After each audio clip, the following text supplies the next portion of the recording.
It's in a semi-broke state that I sit at the town's bus stop, waiting to head west to Metati, specifically the bank in Metati that has an automatic transaction machine.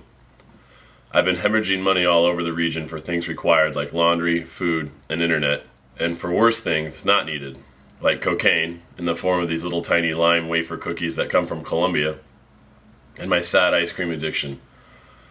Compared to my expenses back in Seattle, the numbers are minuscule.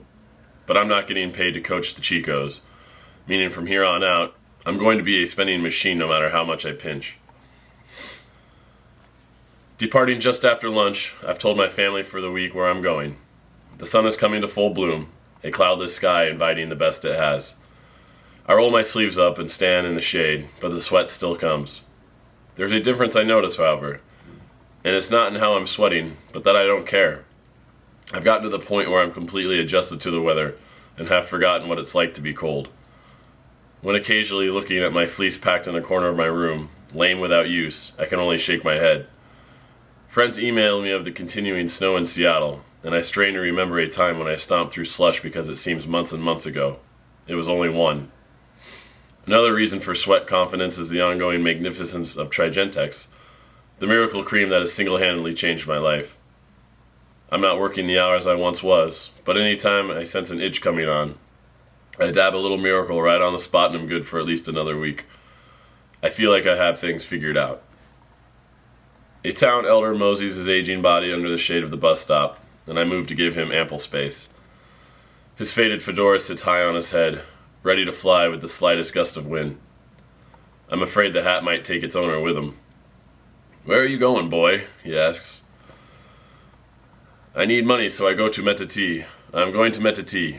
"Yes, I'm going to Metati. You?" "Santa Fe." "Why? Food?" I ask. "Yes, food," he replies. "Lots of sun, no?"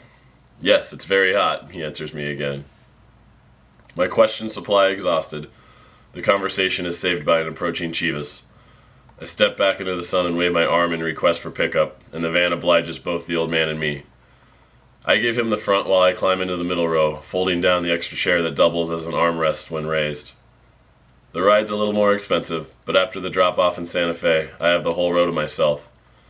I sit next to the window, enjoying the wind flow probably a little too much. I need a haircut. Every mile or so we pick up a straggler, and the driver seems to know everyone. My presence generally is ignored, which is the way I like it. The lands east of Santa Fe are new to me, keeping the scenery of interest. The terrain is consistent with that of the drive to Tortilla. Grand pastures roll and dip, hosting small, colorful houses in some cases. It amuses me to think these 600-square-foot huts are the estate's residents, just like the plantation mansions in the southern U.S. Horses are always present, but in varying fashion. When not foraging, they're either tied to a post or lying in the shade of a tree. For my own sake, I name each one and hope they feel the presence of the new tag. Ahead, an olive green compound is causing the driver to slow down.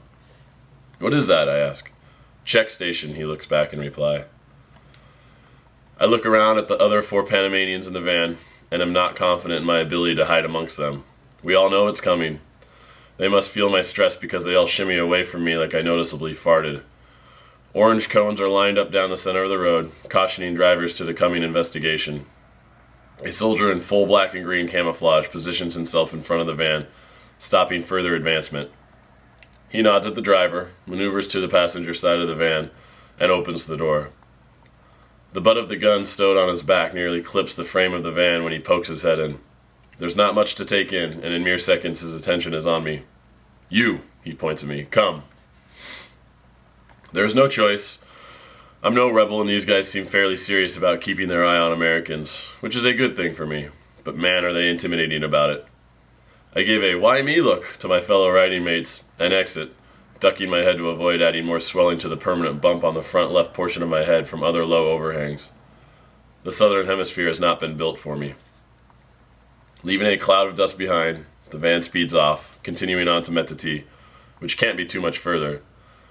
I follow the guard across the road and onto the patio of the fortress. "Wait here. I'm going to get my captain." "Yes," I simply reply. He walks into the main office, leaving me pacing outside. Not even the shade can hold off the humidity. In the barracks 20 feet away, 4 soldiers play pool while a couple officers lounge in chairs, feet up. Watching over them is a row of sporting trophies, representing this base's apparent athletic prowess.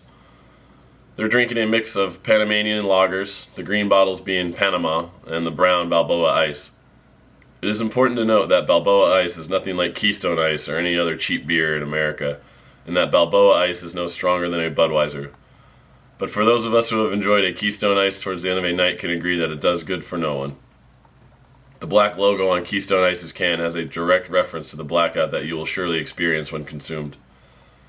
These men, however, are not consuming Key Ice, nor are puking or passed out, so by all appearances they're enjoying themselves. I would like to join, but the sounds of heavy boots walking behind me can only mean that the captain is on his way. I turn to see a man walking in front of the soldier who escorted me, a full foot shorter than his subordinate. "Hello, I am Captain Perez. Do you have a passport?"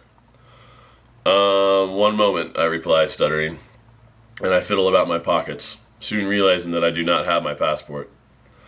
"No, what's the verb? It's in Arimai."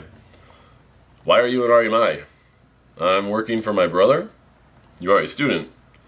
No. "You are in the Peace Corps?" he asked again. "No." "I don't understand." "I know," I answer. Unique. Photos and write. Tree farms. Arimai Nueve Pariso." "Your visa, what type is it?" he asked, getting frustrated. "Tourist. And where is it?" "My house in Arimai." Captain Perez is patient, but becoming frustrated with my lack of language, keeping the conversation no higher than kindergarten. "What do you want in Metati?" he finally asks. "The bank. I need money for my house and food." "And you are going to Metati for this?" "Yes." "Well, the bank is over there," and the captain points a finger over my shoulder, referencing a building across the highway that couldn't look any more like a bank. It's square, white, and blue. "Go and come back," he commands me. I do as I'm told and cross the street. The armed guard with a shotgun at the ready clears me for the ATM. I step into a vacuum of air conditioning that is uncomfortably cold. Continuing my education of the Spanish language, I use the Spanish option for language on the ATM and take out $160 on the 4th try. I must have strolled a bit too casually back to the compound because the captain's demeanor is much more negative than when I left. "You are going to get your passport and come back," he tells me. "Where? Here?" "Yes, I want to see your passport." "Okay. Later in the afternoon," I offer, and he gives me a look that represents just how serious he is about me returning in the afternoon. My comfort level around high-ranking military personnel has never been terribly confident, and the captain did nothing to ease my giddiness. We say goodbye, and I venture back to the road where my escort is back to his antics, staring into cars. He releases a battered sedan, then sits on the bench beside me. "I'm from Arimai," he confides. "Nice. How many years in the military?" 2. 1 here. "Do you like it?" I ask. "More or less. 3 weeks here, then 3 weeks of no work." Yeah. You you're building like sports, no?" "Very much. Soccer especially. Have you been playing in Arimai?" Little," I answer. "Not with the men, just the kids." A Diablo approaches and the soldier from Arimai springs up, jumping in front of the large red bus. He and the driver exchange words, and I motion to get on the bus. As I walk on, I feel like my mom just told the bus driver to not let the other kids pick on me. Walking down the long aisle, eyes quizzically stare at me, wondering what possibly could have been my business with the military. I don't even know my business with the military. The bus is full and I have to embarrassingly ask an old man in the back to slide over. Instead of moving to the window, he stands and lets me take the window. Other than legroom, I don't really understand this move, but whatever. I would rather have the window and ventilation, especially on a sweltering day as this one. We make it through Santa Fe with no troubles, and as far as I'm concerned, if there's another breakdown, I'll just walk it. I'm sitting so far in the back that I'm not sure my request to stop will get passed along, so I yell it early. By all means, I want to avoid missing my stop. A half-mile before Arimai, the bus halts. I look about to see who's getting off, and all eyes are once again on me. Seems they understood. I think about busting through the emergency door in the back and running to the front for pavement, avoiding the extras that fill the aisle, but decide against it. Instead, I plow through the aisles, apologizing profusely for my elbows before finally paying the wife. The bus peels off and I watch it go, wondering if I'll ever get off at the right place. I walk the short distance to RMI, changing into shorts once housed. Of course, my passport is in the left cargo pocket of yesterday's shorts, right where I knew it would be.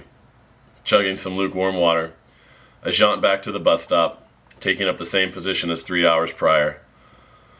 I escape the mid-afternoon sun for an hour under the stop's shade, but this is not a good thing. One Shiva passes, never hinting at a stop. Another slows, but pushes the gas before completely committing to the pickup. It's just past 4, and if I'm going all the way back to the check station to do whatever I need to do and catch a bus back, the journey is easily going to take longer than 2 hours, cutting into my and my family's dinner schedule. The captain can wait until tomorrow. Waiting for the person you're going to play basketball with isn't a big deal, unless you don't have a ball.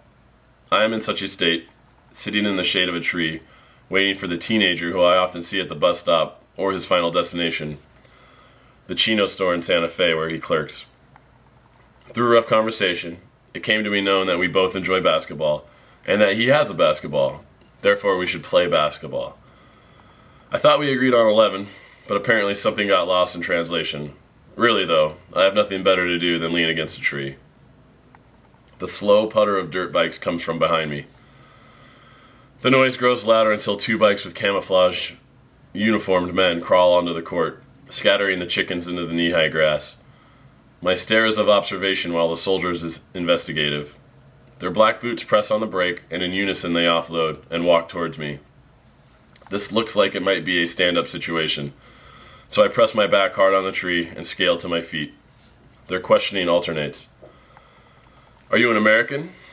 Yes, I'm an American. Were you near Metati yesterday? Yes. And you live in RMI? Yeah. How long have you been here? About a month.